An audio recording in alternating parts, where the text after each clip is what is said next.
Another poor defensive effort by the Bulldogs. More injuries to our team. Cody Walker, does he deserve an apology for his performance in Origin? Will the Bulldogs be able to stop the Penrith juggernaut from scoring 60? And can Buzz even be considered the journalist at this point? All this and more on the Kennel NRL podcast, episode 21. And I'd like to welcome Dibbo back to the podcast. He's here every single week. And a close friend of the podcast, Papisua, he's back again. He's been absent for a while, been busy with life, but he's back. Welcome back to the show. Thank you for having me, boys. How you been? Very good. It's been very good in the past month. But yeah, I can't wait to get started. It's awesome. So good to have you. I've missed you, man. It's been been a while, bro. Missed your chill vibes. Dibbo, how you been, bro? Yeah, I've been good. So when do we get this apology? The apology will be coming. What's coming, I swear. For? So when you were away overseas, one of the podcasts, Dibbo and I got into it about whether Cody Walker would be any good in State of Origin. Yeah. And my argument was that I didn't think he would do any good for the Blues. And he comes out, plays for the Blues and absolutely tears Queensland apart on that left edge. Definitely made for Origin, played with the aggression and the confidence that I think we've lacked for 3 weeks, for 3 games instead of Origin, but we'll get into that. Yeah. Before that, boys, I want to talk about the Bulldogs' performance against the Broncos. Before I rant, how do you think it went? How do you think the Bulldogs went against an understrength Broncos team? A lot of people actually thought, because Brisbane had a lot of players out, so a lot of people thought Canterbury can spring the upset. Seeing they also had the win last week against Souths. Look, it was a pretty even contest. And then obviously the halfback's gone down, and I guess the whole structure of the Bulldogs attack went out the window, and they just couldn't stick it to Brisbane after. So, yeah, it was quite a disappointing scoreline. It was against understrength Brisbane.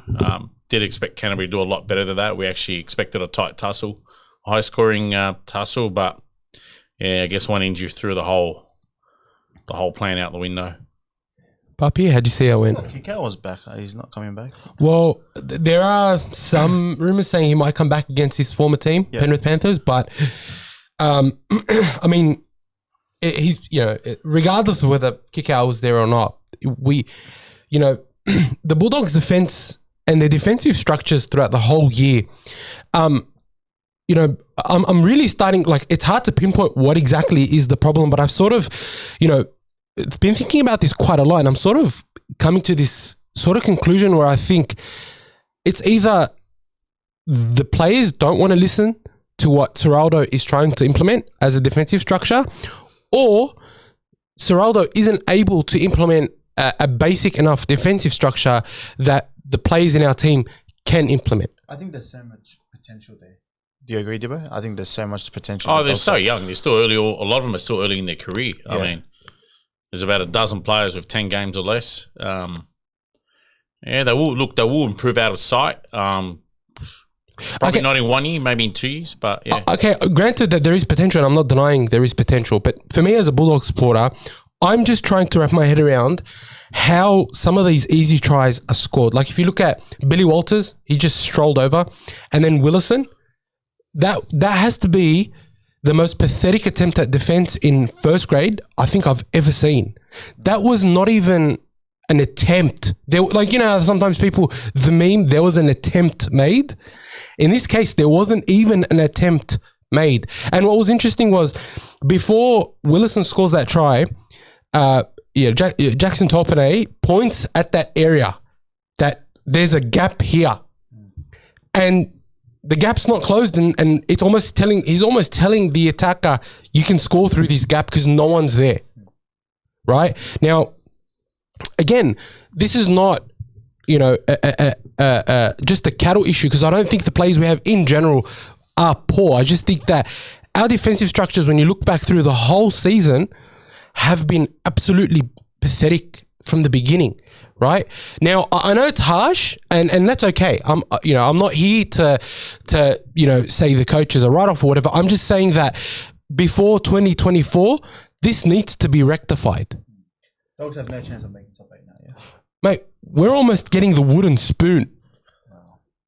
So this reminds me of a conversation we had with our other guest, Omar, where he said Dogs won't make top 8. And then Dogs won't make top 8 for probably next year or another 2 years. So he was right in that aspect. I mean, look, I think, Someone owes 2 apologies. No, Omar's not getting any apology. He can sack himself. They got some good players coming in next year if they can sign another 2 world class. They got Crichton, didn't they? Yeah, they got Crichton, and I think they're on the heels of Payne Haas. Payne Haas, wouldn't that be massive? So if they get 2 world class front rowers for next year, that changes almost overnight. It's interesting you mentioned Does Sexton. he come next year or no? Who? Does he have Payne? Oh, just not quickly on Payne Haas. I know you want to go Sexton, but if you guys nab him, does he get released to come to you guys next year, or is it 2025? So it won't be next year. He's got to finish his contract. Yeah, he has to finish his unless the Broncos, unless it's Tino or Fafita, yeah. Fodawaker. They can come across because their contract is essentially null and void because of the option they had that if Justin Holbrook was to leave the club, then they had an option in their contract they could exercise. Oh, they can opt out. Yeah, they can opt out, right? Yeah. But look, it's interesting. What difference Toby Sexton made not being in the team, even defensively, I thought was quite interesting. But we went from competing, because when he went off, it was 22-18, to us not showing any attack after he went off. And it's quite interesting. He's only 22 years old, but what he's brought to the team in terms of calling our attacking structure, in terms of being able to be that link man between, say, the dummy half and the 5'8" burden, or, our centers and our wingers, it's remarkable. And it gives me a little bit of hope, because if you bring in a forward, or if you bring a Viliami Kikau back from injury, can he potentially have the same effect on, say, the forwards? Do you think that someone like a Viliami Kikau, an experienced second rower, and then an experienced prop like a Payne Haas or a Tino or whoever it may be, do you think that 1 or 2 signings could make a monumental difference to our team? Or are we being a little bit too optimistic and the number 7 he's just too much of a linchpin in the team? Makes a huge difference. For example, if you guys this year had an injury-free, for example, Viliami Kikau and Luke Thompson there, you got 2 middlemen in the middle that offer you starch and can stand up to any forward in the game. Monumental, you'd be hot on the heels of the top 8. You wouldn't be sitting down where you are now. So definitely, just takes a couple of signings of big men in the middle that are world class. Because why I ask is I go back to the point about defensive structures, right? Clearly, there's something wrong there. Like, it's not just we're lacking players. I think there's something wrong with our defensive do 1 or 2 players make that big of a difference in our defense? Look, it definitely would, yeah. I agree. You had Kikau and Thompson there. They definitely defend a lot better than practically your whole side. I'm sure they communicate. They'll stand up to other forwards. The rest of the team will feed off them. That's all it takes. Because I think, like, if you look at the Broncos, they had 6 or 7 of their players out that generally play. Like, they didn't have Payne Haas, they didn't have Reece Walsh, they didn't have Pat Carrigan, Flegler wasn't there, Jordan Ricky wasn't there. Just to name, a couple off the top of my head. And we still had 44 put on us. Like, granted, they had their 6 and 7, right? And I think Tristan Saylor at number 1 played very, very well. He's excellent. And Selwyn Cobbo, what a freak. What an absolute freak. But I find it, as a fan watching that, it's inexcusable that our team can let in 44 points by a Broncos team missing so many players. Right? And that's why I say, if you look at, the weeks before, sure, we beat a heavily depleted South team, but they still scored 30 points on us, right? And then you go back throughout the season, and we have the worst defensive team in the NRL, and we weren't this bad defensively last year. We were bad, but not this bad. This is why I'm saying, like, I'm trying to, because this is the conversation I'm trying to have, right? And what do you guys think? Like, is it our defensive structures? Is it the players that we have? Is it the fact that we can't keep momentum? What do you guys think it is about the Bulldogs' defense that's keeping us so far, below everybody else in terms of defense? Because even the Tigers' defense isn't as bad as ours. Sure, they got, they had 74 points scored on them, but we had 66. Maybe you're just scared. But what are we scared of? The opposite team. Bloody Look, hell. I don't. No. I Fair mean, income. Like, seriously. Or who's your defensive coach? well, it was supposed to be Cameron Ciraldo. He was the defensive coach at the Panthers.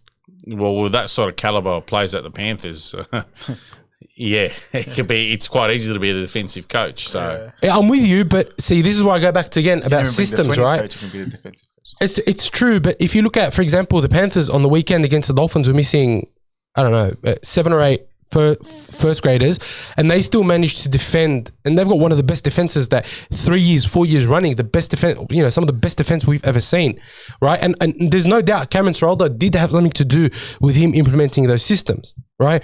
So I'll go back and say, is it because it's a complicated defensive? Like, I'm just trying to understand because, we can say that we've got poor team, a young team, all we want, but they're missing such basic tackles, and they're letting in the softest tries I've ever seen. Like, this is beyond just not having the cattle. I think it's exactly not having the cattle. So if you look at the depth of the rosters, like Canterbury have, let's say, a dozen injuries, and then all of a sudden their squad feels like it's thin and inexperienced.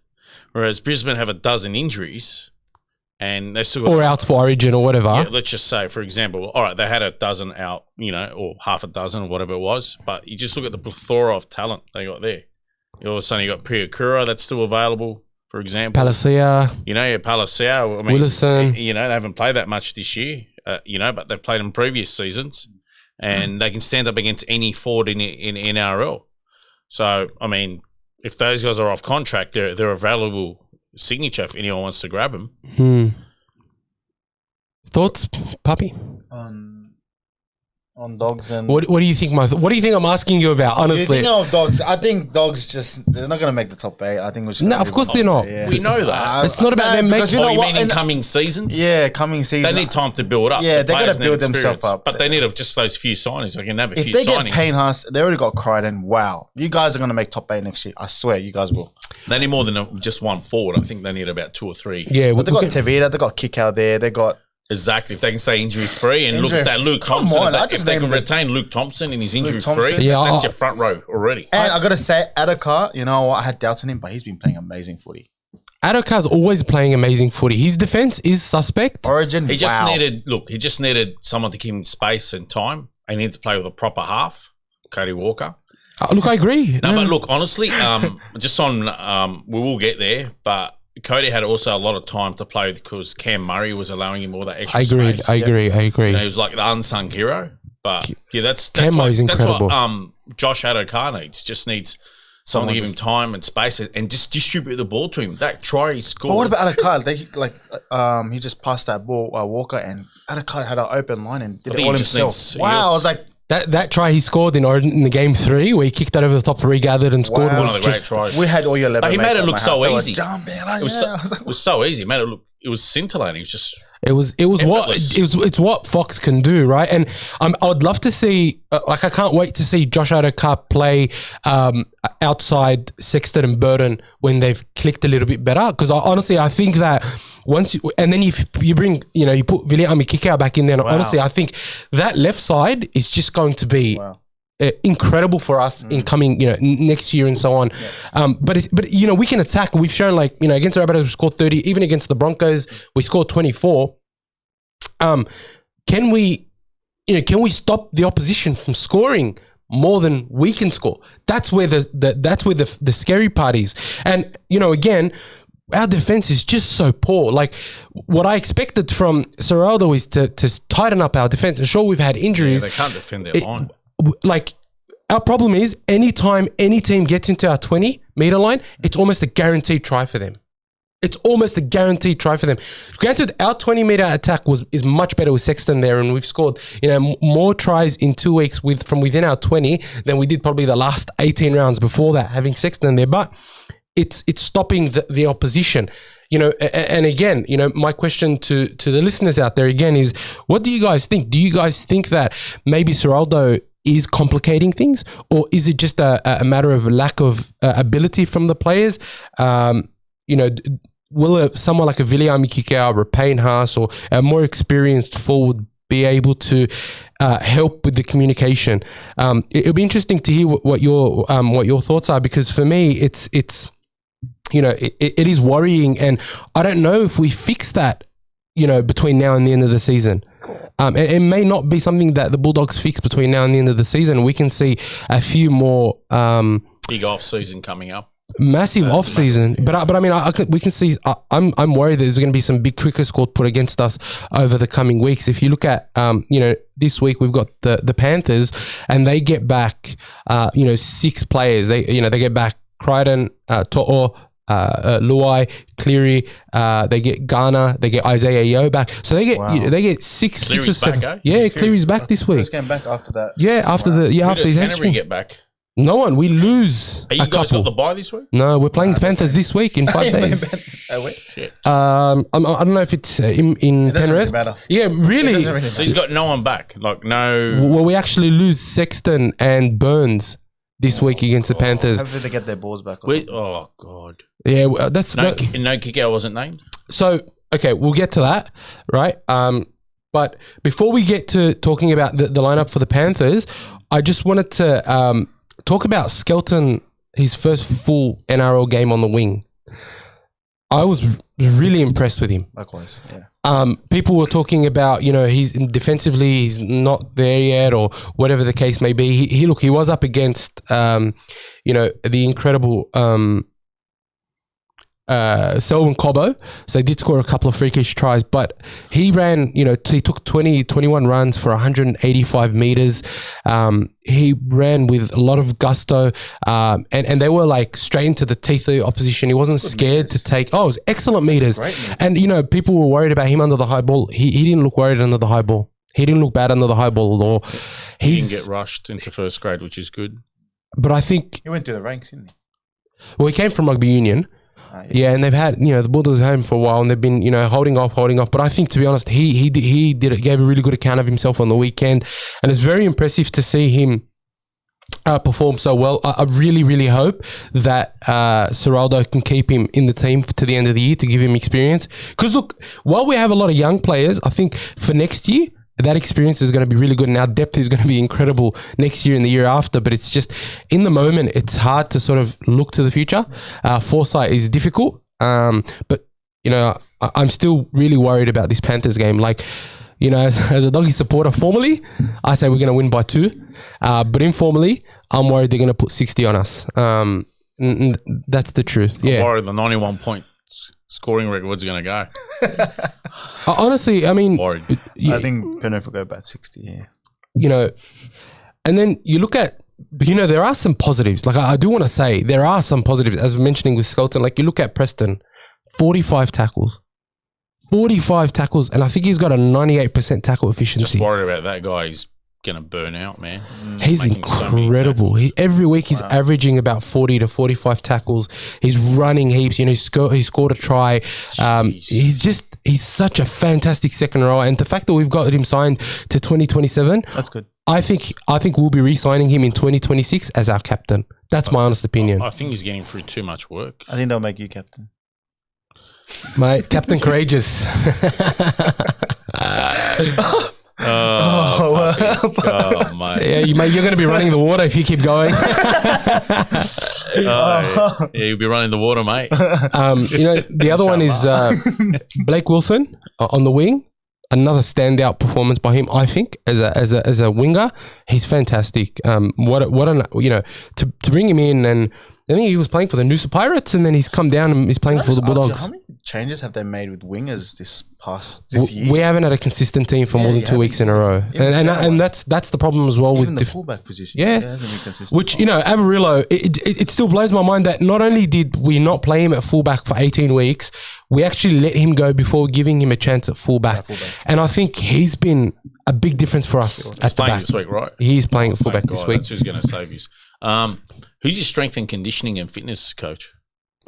Used to be, Gaz. Is it Gaz? Who? You would know Gaz. Trained Sunnyville. Oh, and yeah. Jonathan Thurston and all of them. Yeah. He was one of the greatest strength and conditioning. Yeah. I he think said- they had Billy Johnston there, though. and they had Billy Johnson. Billy Johnston. But who's your strength? You're not sure. I'm not sure. I'd have to look that up. But Jeez, something going on there. yeah, look, like I'm not making a lot of the situation, but it just seems like they get through a lot of injuries or their players just look unfit. Yeah. They honestly start wilting in the last 10 or 15 minutes. and that's been the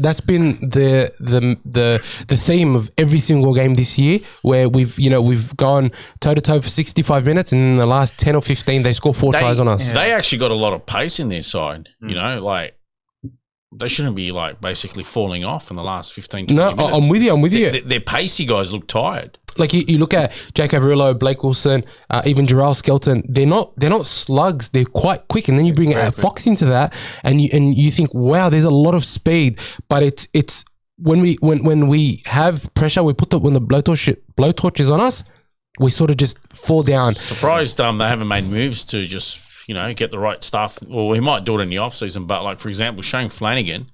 He's already made moves, and he got the strength and conditioning and fitness coach that Wayne Bennett's predominantly used in the last decade or so. With smart moves, and shows the value of having an experienced coach. Yeah, you need pace. Look, Canterbury's they've got some extremely quick players in there. Just we don't have the resilience. It comes down to that resilience. We just don't have the resilience, that stamina. When we're on the back foot, we just can't defend. It's like mentally we've given up before we've even defended, and that was clearly on show against the Broncos. To be honest, I thought in the first 20 to 25 minutes we were making a very good go of it. I thought you guys would win.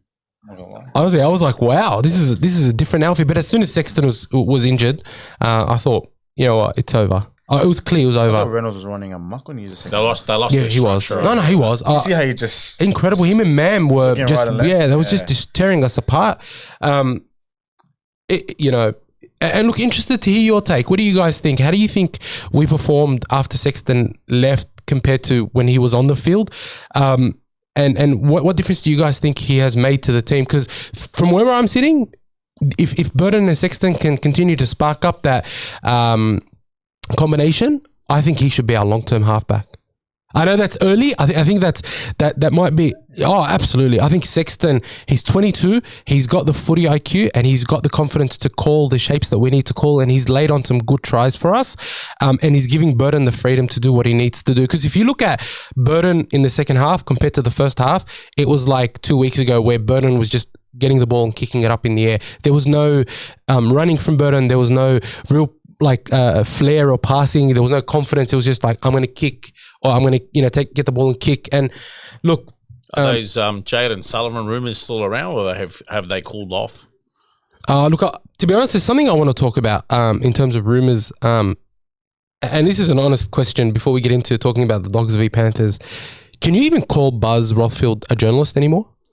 No, he's just he's a shock jock. No, he's not even a shock jock. He's just a nuisance. He really what is. He's an absolute nuisance. It's and even Michael Shamas, like all these journalists, it's so interesting to me that number one, they say that they care about the game, but when it comes to supporting the players in the RLPA, they're actually not supporting the players. Then when it comes to kicking teams while they're down, right? You look at what Buzz Rothfield and Michael Shamas and Brent Reid and all these others have been doing to the Tigers. It's really pathetic, right? And it's disappointing, right, that the Tigers can't seem to weed out the leak that they've got that's leaking all this information to the media. I don't think a lot of it's true. I think it's like with those sort of journos, for every one truth they print, they give you like about 10 lies or twist of the stories. Yeah. And they'll come out and go, oh, but that's what I've been informed. So they got spies for them, or disciples, or, little lackeys that do their dirty work. They run and go get information from them. Well, sorry, but if that's your spies or your little disciples going out and getting you information and coming back, a lot of time they're bringing you back lies. So you are responsible. Imagine that. Imagine being a spy for someone. But I mean, that's embarrassing. As sort of independent informant. Imagine being an informant. Embarrassing. Like as independent media that covers rugby league, I love the sport. I love the game. I love the players. Without the players, there is no sport. But without the fans, there is no sport either. And I think, the players love talking to the fans. They love interacting. But I genuinely find myself questioning again and again the quality of journalism around NRL and rugby league. very rarely do you find a journalist with some sort of integrity when it comes to talking about rugby league. Like, the Tigers are trying to fix the issues. They have issues and they're trying to fix them. But it just seems like, because it's negativity, they're going to continue to write about it because it sells. Or like Buzz Rothfield's almost stalker-like obsession with Phil Gould and his whereabouts. He's just trying to remain relevant. It's just incredible. Talk about your Sharks. Your Sharks are literally bottom feeders. They can only defeat bottom teams. They can't defeat a top 8 team. Why don't you talk about what's going on there? Nico Hines has been out of form since that game 1 State of Origin. Why don't you talk about that? Why do you have to continue attacking the teams? They've done it with the Dragons. They've done it with them. Well, it's him and Dave Riccio. They're both known Cronulla supporters. Of course, they're going to try to kick down the Dragons. Yeah. It's ridiculous. If the Dragons thrive, where's Cronulla? Yeah, well, Completely For irrelevant. a team that's winning for the last few seasons, they seem to only still be getting crowds of 10 or 11,000. Every time you hear Cronulla's making money, all of a sudden they go on broke again. So It's, how long does Cronulla stay relevant? for me, and look, to be honest, like, I'm happy to hear what, the fans have to say, what you guys think, because as a fan, as an observer of the game, as someone who watches almost every single game, who follows the news, loves the theatre, loves the drama, right? I'm sort of starting to sort of feel like, they're not like, I don't know if I'd consider them journalists anymore. No, right? Just news. Like, you follow someone like a Darcy McDonald, right? She works for Fox Sports. Like, she's always got good things to say. She's critical, I know that, but she's great to hear. Yeah, she comes from a football family. I played footy with her brother back in the days, Paddy. Fanatical Canterbury fan. And so is Darcy, actually. Darcy McDonald's a that great family. fan. They used to come watch Paddy play, but crazy. The whole family's crazy Canterbury fans. I remember they used to just breathe and talk everything Canterbury and footy. So, wow. Yeah, look, someone like that, fantastic. Absolutely. I love hearing her sideline commentary. Love reading what she writes. And, why is it that these, experienced journalists like to kick teams when they're down? Like, honestly, if the Tigers are going so badly and you have to write about it, there should still be some sort of integrity. What do you guys think? Do you think I'm being a little bit harsh on these guys, or do you think what I'm saying is fair in that there needs to be some integrity in journalism? Now, I don't know how you fix the problem, because these guys clearly seem to be shock jocks or scrape the bottom of the barrel and try to only talk about negativity. There's very rarely ever anything good to say, and I'm surprised that they have the audacity to continue to do this, having not supported the players with and the RLPA, which for me is like, you guys are taking the piss at right now. You know what I mean? And there was Paul Kent, and Paul Kent's gone. We thought, thank God, this loudmouth toxic person's no longer talking about rugby league. But then it seems like this 10 of them have sprouted to do his dirty work, which is Paul Kent's gone, isn't he? Yeah, he's gone on. He'll be back. Don't He's a worry. flop. He'll be back. You reckon? Bloody I hope not. I hope not. But Of course he will be. Is his court case settled? I think. no, he's still got time to go. He'll be back. Yeah. But yeah, that was just sort of a bit of a rant just about the journalists. I've sort of had a little bit of a gutful, to be honest, especially with the way they're carrying on. I'm old school, so if someone like Roy Masters prints an article, Oh, absolutely. he's amazing. Yeah. Former coach. I think he was West Magpies coach of the century as well. Yeah. Took St George to a grand final as well. The guy just writes some great articles. He's actually a brother of Chris Masters, with the investigative journal. Yep. Basically what happened with that war hero or whatever. Yes, Ben Murdoch, whatever his name is, yeah. Or Stokes. Let's just call him Stokes' son, but yeah. Yeah, he comes from a highly educated family, but read Roy Masters' articles. The guy's nearing 80. He was about 80. Is that the one he wrote about the West Tigers? Yeah. That was a great article. He writes great articles from yesteryear till today, or going back 60 years or 30 years, or on the insight on the future of the game. Or he's such a good investigative journalist himself. Like, he'll basically decipher or break down a whole club or a reason behind something. He'll find you topics that are out of left field, basically, and it's just a great read. Yeah.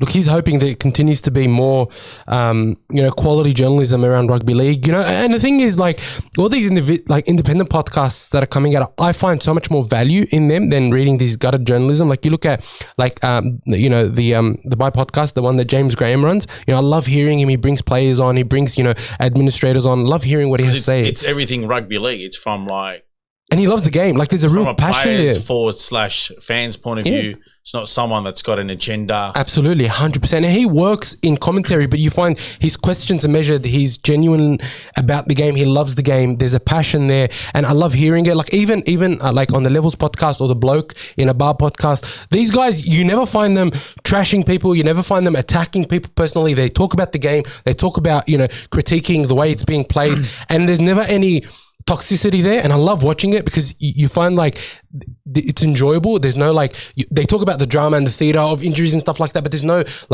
innuendo, there's no agenda. They got empathy with the players. Absolutely. They went through the same struggles. They've been in the same arena, the same pressure. They know what it takes to be there, how hard it is. So Yeah. they can emphasize with the players. Anyway, enough about that.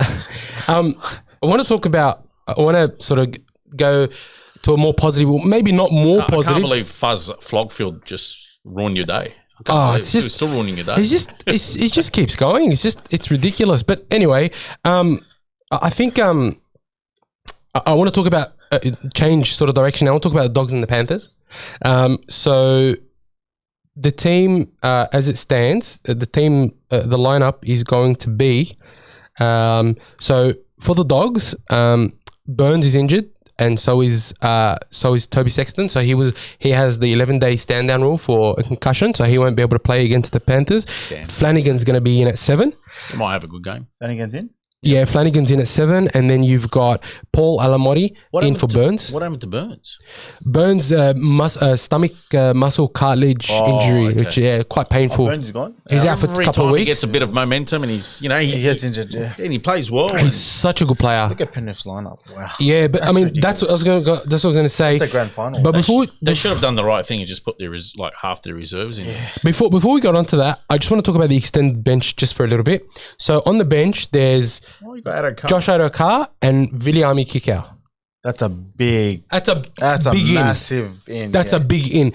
I don't care if Viliami Kikau's only played 2 minutes I this reckon year. Fox will play. Yeah. Yeah, I mean, Kikau It's been about 2 weeks almost. Kikau on the bench. Week and a half. All right, You come off the bench, I think. Kikau on the bench, and then you've got then you'll have Wow. I reckon Fox will Fox on the wing, Skelton in centre. I think that's a much better looking back line with Alamotti dropping out.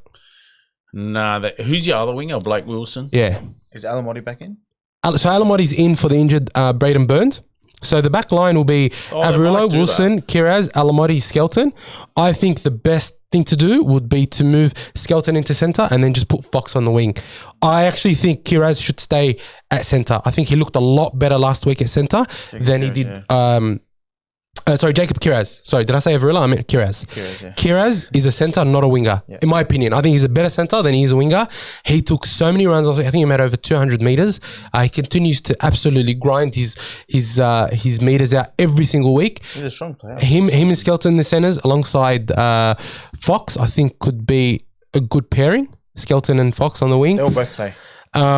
And with Alamotti dropping out. How does Skelton defend in the centres? I haven't seen how he defends. For me, it's probably one of the hardest defensive I positions on the agree. field. Yeah. Also, your centre, in my opinion's got to be your best attacking player in the back line. Yeah, I agree. He feeds your fullback. He feeds your winger. Yeah. Finishes, that last movement. But I mean, if you saw Skelton's run against the Rabbitohs, I thought he showed exactly what he can do if given some space and given some early ball. So I think he could do that. My big question is Flanagan at 7. Look, I'm not here to attack Flanagan. I'm not here to say that he can't do it. I think if Flanagan follows the blueprint that Sexton's brought and just digs into the line, gives Burton early ball and just control the team from sort of the shape and the structure of the team, I honestly think that he could do well for us. Didn't have the Islander guy in? Who's the Islander guy? Kyle Oloapu, Yeah. the Islander guy. Yeah. Oh, what happened to him? You're a menace, bro. What happened to him? Jeez. Oh, happened to him? no. Oloapu's got a neck injury. He's out for a couple of weeks.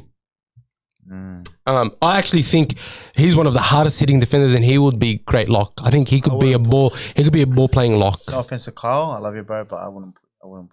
Well, I mean, he's our best option at 7. I honestly They threw think. him in the deep end against Penrith. Yeah. So just to What make him a the time to bring it scapegoat. back. Yeah, I hope that because look, I whatever happens on the weekend, it's not going to be Flanagan's Hypothetically, fault. Dogs win. Does Flanagan keep his job? Oh, bloody oath. If the Dogs win, Remember that. So what happens is he keeps his position. Sexton slots into 5'8". Burden goes into the centres. Imagine And that. then you just hear cricket. You can hear crickets in the background. I know, kicking the winning goal. Look, That would be interesting. I mean, he doesn't get rid of him. He has to retain him somewhere. Yeah. but I mean, On the bench, maybe. but I mean, the Panthers are paying $1.05 to win. The Bulldogs are paying $12.50. There's literally Money on the Dogs. less than a No, one. this game's at whatever they call Points it. bet? Yeah, is Yeah, it points bet? points bet. Penrith Stadium. Well, you actually know something. Yeah. I've played there. On one, oh, what? I've played there. Oh, what? Played Do you points mean bet or do you mean Bluebet Stadium in Penrith? Nah, Sportsbet Stadium. Yeah, it's Bluebet. Actually, the odds have actually shortened for the Panthers. The Panthers are paying $1.03, whereas the Bulldogs are paying $12.50. Holy. We're only using these numbers just to speak to the odds. We do not condone betting in any way, shape, That's or form right. on this podcast. Do not bet any dollar. You do not win. You will only lose. Please do not bet Please. at all ever. please delete your betting apps now. Honestly, if you can, pause the podcast, go and delete your betting apps and come back. Please do not bet. And it's haram. It is. It is It is haram. haram. So is haram. please do not bet. But yeah, look, I don't look. The Panthers get Luke Garner, Isaiah Yeo, Liam Martin, Wow. Nathan Cleary, Jerome Loy, Brian To'o, and Stephen Crichton back. Edward, yeah. Is that on top of Moses Liato and Spencer Lenu and All of James them? Fisher Harris? And Yes. I'm gonna go cry in the corner. That team's just stacked.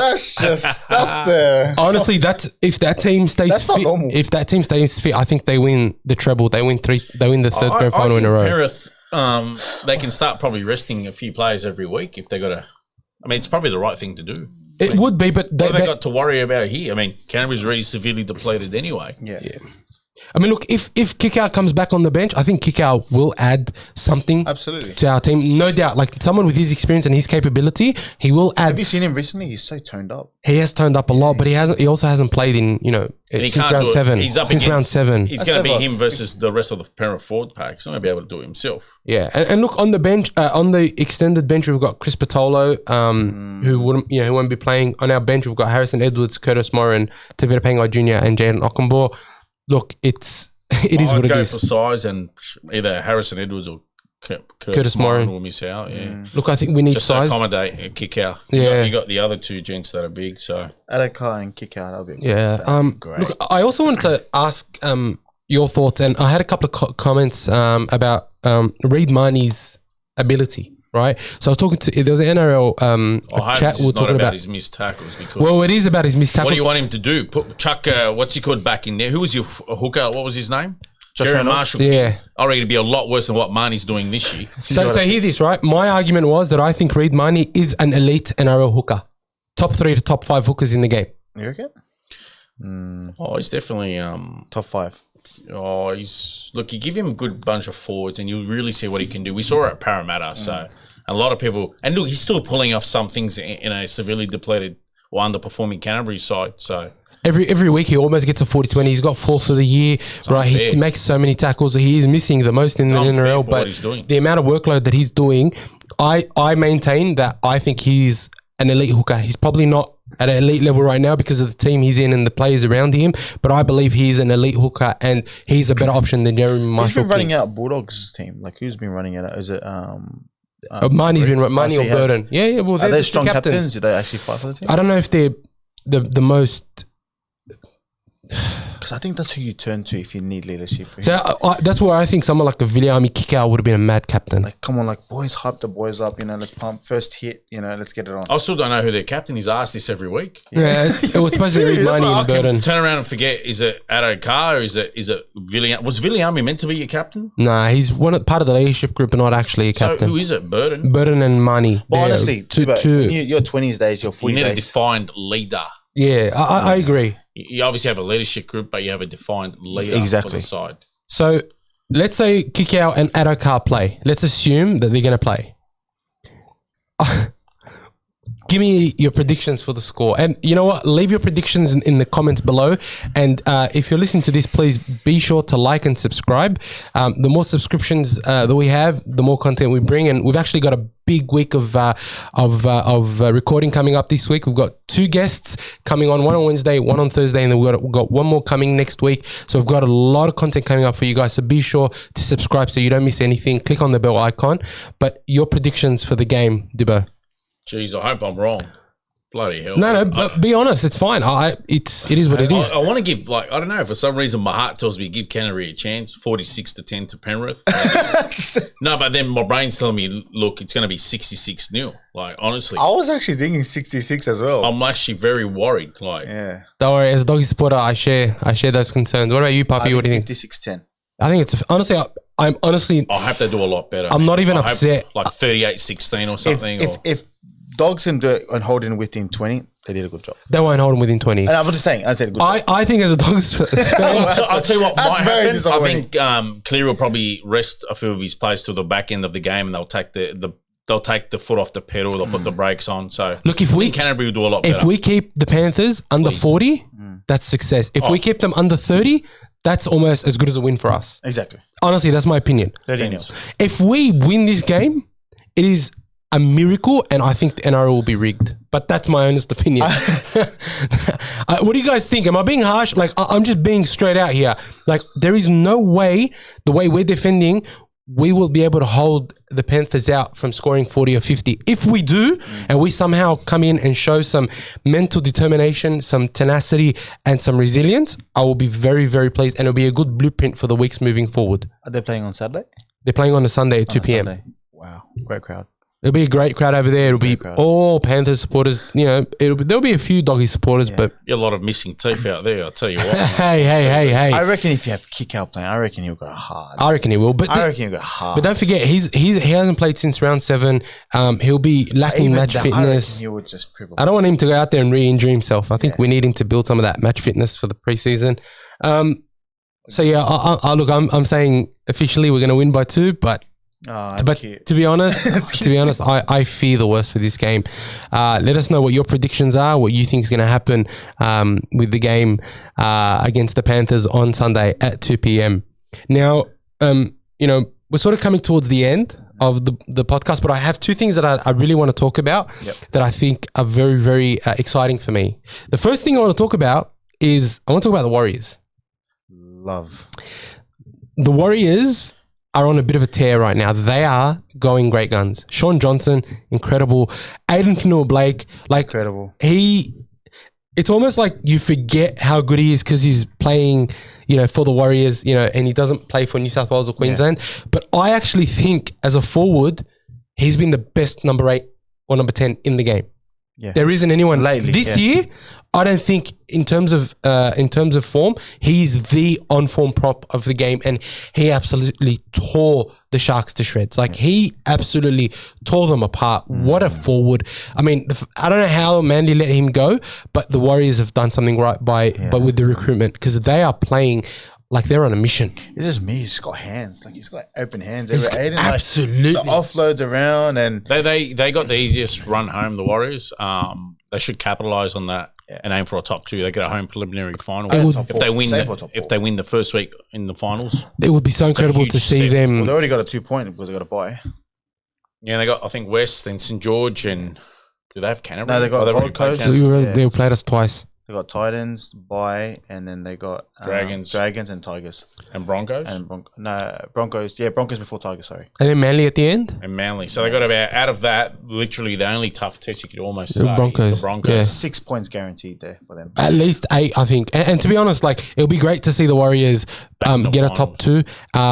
Honestly, I would love to see them make the grand final. It would just be such an incredible achievement for the Warriors to I don't see think they'll them. make the grand final. I am a fan of the Warriors. I am a big fan, but I think they'll make the prelims. I hope, look, as long as they're in the finals and they perform, I don't think that this Warriors team is the same as the Warriors team of the last maybe 5-6 years. These guys have resilience, they have character, they have capability, and they're doing everything right. Like, Sean Johnson is just, how does a guy come back to how does he just reignite his career the way he has? It is just, it's wonderful. Do you think his fours have been on another level this year. yeah. Like, from literally the prop down to the lock.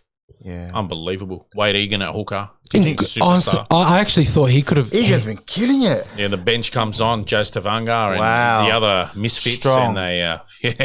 batter the opposition. Nia Corey, and then you've got Tohu Harris. You've got, Harris. oh my God. And I just, it's just at that level. And even You got Metcalf as well. Metcalf come out is- of nowhere. Strong bodies. And they've still got Tamari Martin to come back. You know, They might not need him. no, the way honestly, Metcalf's going. yeah. And Charles Nickel Klokstad, like, you know, what a brilliant Do like. can they still poach? What's his name? Tuvasa? Yeah, Roger Tuivasa Sheck. Yeah. They try to get him I don't think you can move. Can't do him. You can't get him anymore What, till next year. to Right? next year. I don't think. Where are they going to put him? There. Who do you? He'll go fullback, He'll go fullback shadow. You think he'll go fullback over a course. chance? or he might go in the centres. One of the two. He just made All Blacks, actually. Look, I'm with you, but I just think that I would Nickel. have made the All Blacks. I think Nickel Klokstad is just Chance is just he's just playing on another. I'm so happy, and to be honest, you know, the Doggies are obviously nowhere near anything for the next couple of years. So you know, my team, you know, for the finals is absolutely the Warriors. Johnson turned down a big deal from Tigers. Yeah, he did to re-sign with the Warriors. Yeah. He's on the back end of his career. I mean, what's an extra 100,000 going to do for him or two? You know, for 2 seasons. Yeah, look, I agree. He's better off staying home where wants he's to settle comfortable there. and try to get that legacy of that drought-breaking premiership for the Warriors. Hasn't won a premiership yet. Nah, They made the not with the Warriors. Yeah, it made the grand final in 2011, They lost that, yeah. but they lost that. But honestly, Against Melbourne, I remember that. you know, anything can happen. It was Manly. Yeah, I think that performance by Manly was one of the best grand final performances I've ever seen. Manly played Williams played that so one. well. Yeah, he did. I think from memory for that one, Chris and Inu and Matai were going toe-to-toe. Yeah, What a... I remember that's when Daly Cherry Evans really announced himself on the scene. He made himself killed it, yeah. irresistible for any team. It was just that grand final. Wow. And then the very next year, the Doggies poached Desi Hasler and I remember Billy Tupou and what was the Warriors' giant winger? Manu Vatuvei. Vatuvei, yeah, they were absolutely killing it That year, yeah. You know, and you had Sam Rapira and you had Ben Madaleno. Yes. Look back, you Ben think, Madaleno. how the hell did the Warriors not win that? Yeah. And look, to be honest, I actually think they're playing now than they did that year. Did they get What a smashed? side. Did they get smashed? No, it wasn't. It was like 24-10 or No, it was like it wasn't like 24-16. no, it was 34-10. was it? It was, It was yeah. like 24-16. No, I'm pretty sure it was hey I know Billy, Manly got some hot decisions. can you check the score of the NRL Grand Final for 2011? I think it was 24-23. 24-16. Thanks, young Jamie. And if you guys don't get that reference, Jamie is the Joe Rogan offsider. He's the clerk. Joe Rogan's producer, not offsider. Sorry, Billy. Sorry. Sorry, Jamie. NRL Grand Final of 2011. Yeah. You know what? New South Wales won the State of Origin, but at the end of the day, we won the trophy. I just want to get that on record. Who? Queensland won it. Yeah, we're gonna get to that. Just calm your farm, you New South Welshman that goes to Queensland. You know what you are, bro? You're disloyal. You're scum, as we said on the other podcast, the other week. I didn't get it. Born in WA, raised in South Australia. How do you split Queensland? The How? Warriors reached the grand final in 2002 and 2011. Yeah, what was the grand final score of 2011? That was the only part we actually care about. Yeah. Sorry, our producer. Wow, your memory's spot on. Spot on. I was surprised they only scored 10 Nice. points. Yeah, 24-10. That was, yeah, that was- he got it. He's spot on, bro. Jeez, that's Wow. amazing. Dib, you're a whiz. I hate you. Yeah. Wow. But yeah, look, I'm all in on the Warriors this year. I'm honestly hoping that they can go all the way. I don't know if they can, first year with a new coach, and so, but they are playing brilliantly, and I'm backing them. This coach is from He's ex-Panthers assistant, so we're hiring anyone from Panthers. bro. Jeez. Honestly, Webster's absolutely killing it. I think out of all the Panthers assistants, I think only Warriors managed to get the right one. Yeah, I know. I mean, how many have Canterbury hires? Two, and they're both, yeah. And they got to feel good to hire him. They had Anyway. like 3 Canterbury assistants for O Anyway, with 0 wins. Oh, you just gotta get so I just want to end on this. Stupid Queenslanders. Queensland won the Origin. Well done. They were. Brad Fittler was out-coached, and the team was outplayed dominantly in the first 2 games. Well, actually, not dominantly in the first 2 games. I think in the first game there was that 15-minute period or 10-minute period where Queensland won the series. I think that's where that or 10-minute period in Adelaide, the last 10 minutes was the whole series. I think all those training runs where New South Wales did barefoot came back to bite them. You know, because like they forgot Yeah, they got to that play poster. with boots on. Whereas Queensland train with boots on. But if you look totally at agree. like we were never going to win in Queensland, and if you look at the advantage New South Wales have in New South Wales, Queensland hardly wins in New South Wales. So it was always that first game. It's always that first neutral game, I'm always and it was for that a neutral last, and it was always that last. It was that last 10 minutes that lost New South Wales the series, in my honest opinion. But Game one. regardless, I remember saying before game 2 that Cody Walker was not Origin material. We argued about it, and I was pretty adamant that I didn't believe that Cody Walker was up to the task. Now, How good did him and Mitchell Moses go together? Great. Does Parramatta plan a late tell me- slip and try to sign Cody Walker? well, Dylan Brown's Or does South try to sign Mitchell Moses? back next week, so I I don't like how think. Mitchell Moses played in that game. Like he's kicking on second tackle. He's playing like apparently in the old He school was version. released. I mean, he knew that Cody was taking care of the other side, so Yeah. he was released to try to do what he can. I think He had played well. I thought he had a sound game, He played well. nothing special. And but I he have to tried his give best. an official apology from me, Elmo, to Cody Walker. On your knees, mate. Look, I am sorry for the On your opinions that I knees. had. I don't know if he would have made a difference in game 2 up in Queensland, because I don't think New South Wales would have won no matter what we did. But he played out of his skin in game 3, and the way he absolutely tore Queensland right side defense was a sight to behold. Bradman Best 2 tries on debut. Played good. And Cody Walker was everywhere. Yeah, Cody Walker was everywhere. absolutely backing up like a true 6. Throwing the cutout passes, running. He was just absolutely everywhere that game. And well done to him. Does he keep his number 6 spot next year? Who knows? Old, I think he's old. We'll be 34 next year. Look, still think game 2 the key was Reynolds playing. No disrespect to Mitchell Moses. No, I don't think. Honestly, game 2 was never going to be one in Queensland. It just doesn't happen. I know, but it would have been a lot better. I mean, We could have had a bigger plays chance, Brisbane, maybe. plays in front of that crowd nearly every week. No, look, I don't think it would have been a lot better for the side. I mean, I thought they Why would have performed Mitchell a lot better. Moses? What do you think Brad Fittler had him on Mitchell Moses? I don't think he Look, played I great. think Brad Fittler has a good connection with Mitch Moses from when he coached the Lebanon side in the World Cup. They walked barefoot together.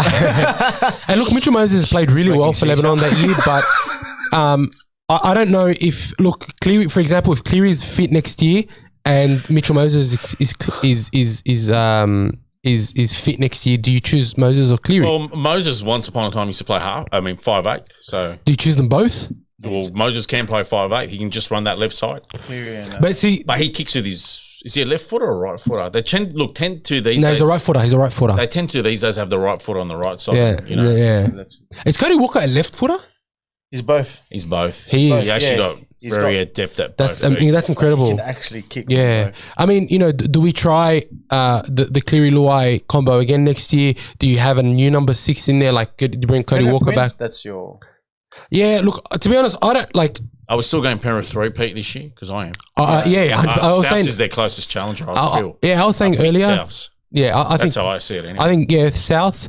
I mean, I was gonna say Canberra. no. no, not They're top Canberra. 4. Cowboys are making a late run, so don't rule out the Cowboys either. Cowboys Remember would how be. they made the final and they came 8th? Yeah. Yeah. With no Jonathan Thurston. Yeah, no Jonathan Thurston. Can't believe that. Yeah, look, I think Cowboys are ones to look out They're for. on Thurston's legacy. Yeah. Let's not write off. Let's not write off the Warriors. I think the Warriors, if they continue with their momentum, if they can get things right towards the first season, the first finals game and stuff That'll like be that. my team in the finals. Absolutely, Yeah, I need my team from here Go on the out. Warriors. Go the Warriors. Go the Warriors. Go the Warriors! Go the Warriors! But yeah, that's. He'll be wearing a Warriors jersey next week. I probably will be, to be honest. Not the All Blacks, the Warriors. Yeah, the New Zealand One NZ Warriors. Oh, geez. Not the San Francisco Warriors or the Golden State Warriors, the New Zealand Warriors. The absolute New Zealand Warriors. I play basketball. And with that, I'd love to thank Dibbo for being on again, and Puppy for joining us once again. It's been a while. Hope to have you on more often. Inshallah. And I want to thank you all. If you've made it to the deep end, make sure to like and subscribe. We've got a lot of content coming up over the next 2 to 3 weeks that I'm sure you guys are going to love. Dibbo, any last messages? Make sure you tune into the annual Wooden Spoon Bowl between the two joint ventures of the NRL.